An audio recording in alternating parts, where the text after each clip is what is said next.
اوكي والله حلوه حلوه دي وجديده ومختلفه فيها تفكير وتشغيل دماغ يعني. بس انا الحقيقه مش عارف ابدا منين. خلينا نبدا من خانه المغرب الشقيق حبايبنا من المغرب منورين، فنقول مثلا خلينا نقول مغرب تشيلسي حكيم زياش.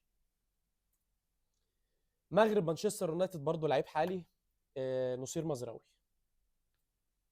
مغرب بي اس جي طبعا الباك اليمين الاعظم في العالم حاليا والافضل في العالم حاليا، ومن وجهه نظري والله العظيم ما كلام، رقم واحد في ترشيحاتي للبالون دور السنه دي اشرف حكيمي.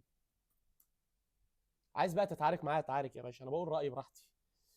طيب خلينا نروح على خانه الانتر، فنقول انتر ميلان تشيلسي. انتر تشيلسي آه...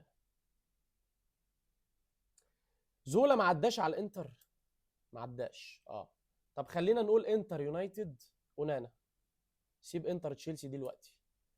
انتر باريس سان جيرمان، عندك يا سيدي ممكن نقول مين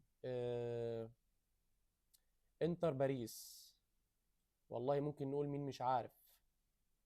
مش عارف الحقيقه، انتر باريس مش مجمع حد ليه، مش عارف في ايه. في ايه النهارده. طب نروح على خانه البرتغال دلوقتي. طيب خلينا برتغال تشيلسي. راؤول ميريليش اول اسم جه في بالي، ما اعرفش ليه. شكله مش موجود وانا بتحنيك زياده عن اللزوم. خلينا اقول ريناتو فيجا. موجود بقى ده؟ طيب ماشي. برتغال مانشستر يونايتد طبعا الاعظم الاعظم الميخور خوجادور ديل موندو كريستيانو رونالدو، ما فيهاش نقاش طبعا. برتغال بي اس جي، لا في لوكشا، في حبه حلوين قوي. فيتينيا يا عم، هات فيتينيا يا سيدي. نروح بقى على خانه الانتر اللي انا متعطل فيها. مش عارف، انا حاسس اني مصعب الموضوع على نفسي قوي. انتر تشيلسي.